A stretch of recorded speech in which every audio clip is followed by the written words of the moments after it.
دس از سات news wire. میں ہوں سات سلمان جو کہ آج کی بریکنگ نیوز کے ساتھ آپ کی خدمت میں حاضر ہے. سیاسی سرگرمیاں، آفیشل سیکرٹ ایکٹ کی خلاف ورزی اور اختیارات کا غلط استعمال ثابت.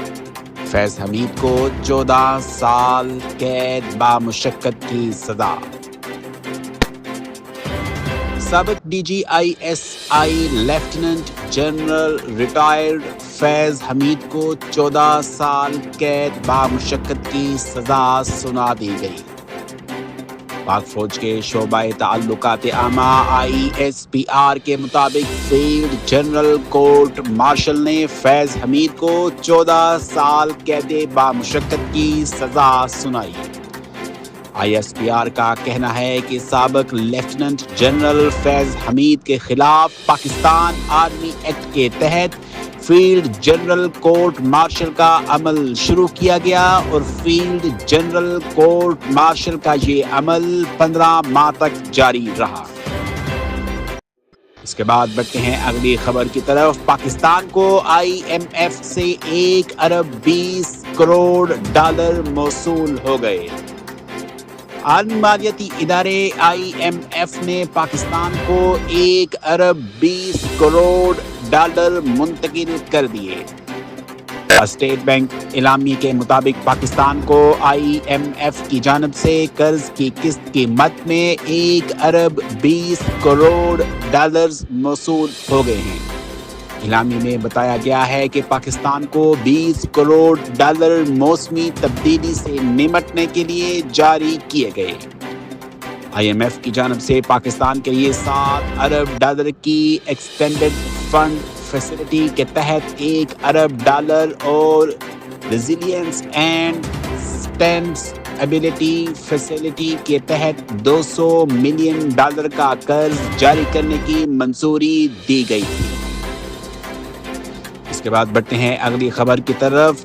عدالت میں عدم پیشی، علیمہ خان کے ضمانتی مچلقے ضبط کرنے کا حکم. انسداد دہشت گردی عدالت نے علیمہ خان کے ضمانتی مچلقے ضبط کرنے کا حکم دے دیا.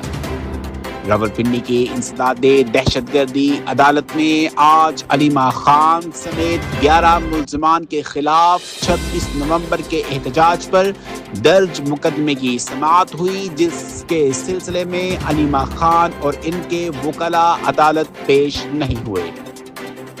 عدالت میں عدم حاضری پر پراسیکیوشن نے علیمہ خان کے ضمانتی مچلقے ضبط کرنے کی استدعا کرتے ہوئے کہا کہ ملزمان نے عدالت کو یقین دہانی کرائی ہے کہ وہ ہر سماعت پر پیش ہوں گی.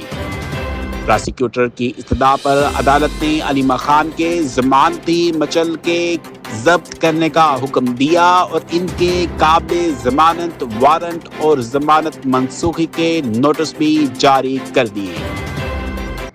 عدالت نے علیمہ خان کے 10 لاکھ کے 2 ضمانتی مچلقے ضبط کرنے کا حکم دیا.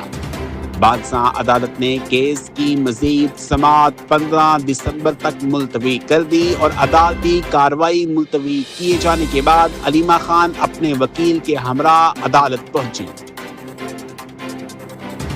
اس کے بعد بڑھتے ہیں اگلی خبر کی طرف. طالبان کو اپنی سرزمین پر دہشت گردی کے خلاف کارروائی کرنا ہوگی ورنہ پاکستان دفاعی اقدامات کرے گا. پاکستان اقوام متحدہ میں پاکستان کے مستقل مندوب عاصم افتخار نے افغان سرزمین سے ہونے والی دہشت گردی کو پاکستان کی قومی سلامتی کے لیے سب سے سنگین خطرہ قرار دیا. پاکستان کے مستقل مندوب عاصم افتخار نے افغانستان کی صورتحال پر اقوام متحدہ کی سیکیورٹی کونسل کے اجلاس سے خطاب میں واضح کیا کہ آج افغانستان ایک بار پھر دہشت گرد گروہوں اور ان کے پراکسی عناصر کے لیے محفوظ پناہ گاہیں بن چکا ہے. انہوں نے کہا کہ افغانستان سے ہونے والی دہشت گردی کے تباہ کن نتائج اس کے ہمسایہ ممالک خصوصاً پاکستان کے لیے شدید سیکیورٹی چیلنج بن چکا ہے. اور یہ دہشت گردی خطے سے باہر تک اثرات مرتب کر رہے ہیں۔ اس کے بعد بڑھتے ہیں اگلی خبر کی طرف۔ UAE غیر قانونی مقیم افراد کو ملازمت یا رہائش دینے پر بھاری جرمانوں اور سزا کا اعلان۔ متحدہ عرب امارات نے عوامی تحفظ کو مد نظر رکھتے ہوئے ملک میں غیر قانونی طور پر مقیم افراد کو رہائش فراہم کرنے یا ملازمت دینے والے افراد کے لیے بھی سخت سزاؤں اور جرمانوں کا اعلان کر دیا۔ گلف نیوز کے مطابق UAE میں غیر قانونی طور پر مقیم باشندوں کو ملازمت، رہائش، حتیٰ کہ کسی بھی قسم کی مدد فراہم کرنے والے افراد کے خلاف سخت قانونی کارروائی عمل میں لانے کا اعلان کیا گیا ہے۔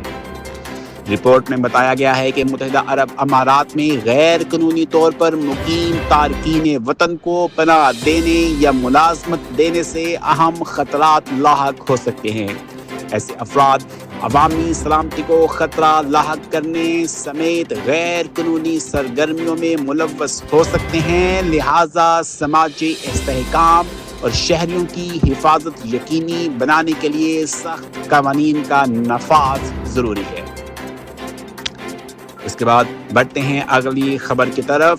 پاکستان میں پھنسے افغان شہریوں کی منتقلی پر جرمن حکومت پر دباؤ میں اضافہ۔ انسانی حقوق کی 250 سے زائد تنظیموں اور دیگر NGOs نے منگل کو جرمن حکومت پر ایک بار پھر زور دیا ہے کہ وہ ان سینکڑوں افغان شہریوں کو اپنے ملک منتقل کرے جو پاکستان میں پھنسے ہوئے ہیں، جنہیں برلن کی جانب سے پناہ دیے جانے کا وعدہ کیا گیا تھا۔ ڈان اخبار میں شائع خبر کے مطابق Amnesty international, save the children, human rights watch اور چرچ گروپس سمیت متعدد تنظیموں نے جرمن حکومت سے اپیل کی ہے کہ وہ تقریباً 1800 افغان شہریوں کو سال کے اختتام سے قبل پاکستان سے جرمنی منتقل کرے۔ تنظیموں نے کہا کہ متاثرہ افغانوں کو آئندہ چند ہفتوں میں منتقل کرنا ضروری ہے تاکہ انہیں واپس افغانستان بھیجے جانے کے خطرے سے بچایا جا سکے۔ اس کے بعد بڑھتے ہیں اگلی خبر کی طرف۔ فیض حمید کی سزا ابتدا، لمبا چوڑا انصاف کا سلسلہ رکے گا نہیں، Faisal Voda. Senator Faisal Voda کا کہنا ہے کہ سابق لیفٹیننٹ جنرل فیض حمید کی سزا ابتدا ہے، 9 مئی کے کیسز باقی ہیں، فیض حمید کی سزا ابتدا ہے، یہ لمبا چوڑا انصاف کا سلسلہ رکے گا نہیں۔ جیو نیوز سے گفتگو کرتے ہوئے سینیٹر کا کہنا تھا کہ فیض حمید پر 9 مئی کے کیسز باقی ہیں، جب یہ کیسز سامنے آ گئے تو اس سیاسی پارٹی کا کیا ہوگا جس نے 9 مئی کیا۔ اس کے بعد بڑھتے ہیں اگلی خبر کی طرف۔ سائنسدانوں نے پروٹین سے بھرپور مرغی کا گوشت بنا لیا۔ غیر ملکی میڈیا رپورٹ کے مطابق چینی سائنسدانوں نے ایک خاص فنگس میں جنیاتی تبدیلی کر کے ایسا پروٹین تیار کیا جو ساخت اور ذائقے میں چکن کے بہت قریب ہے اور اسے کم لاگت ماحول دوست متبادل کے طور پر پیش کیا جا رہا ہے۔ اس کے بعد بڑھتے ہیں آج کی آخری خبر کی طرف کہ ملک میں فی تولہ سونا 1200 روپے مہنگا ہو گیا۔ آل پاکستان جیمز اینڈ جیولرز ایسوسی ایشن کے مطابق 1200 روپے اضافے کے بعد فی تولہ سونے کی قیمت 4,63,062 روپے ہو گئی۔ سامعین، یہ تھی اب تک کی بریکنگ نیوز۔ ملتے ہیں اب اگلی بریکنگ نیوز کے ساتھ، مجھے اجازت دیجیے اور اپنا بہت خیال رکھیے گا۔ السلام علیکم۔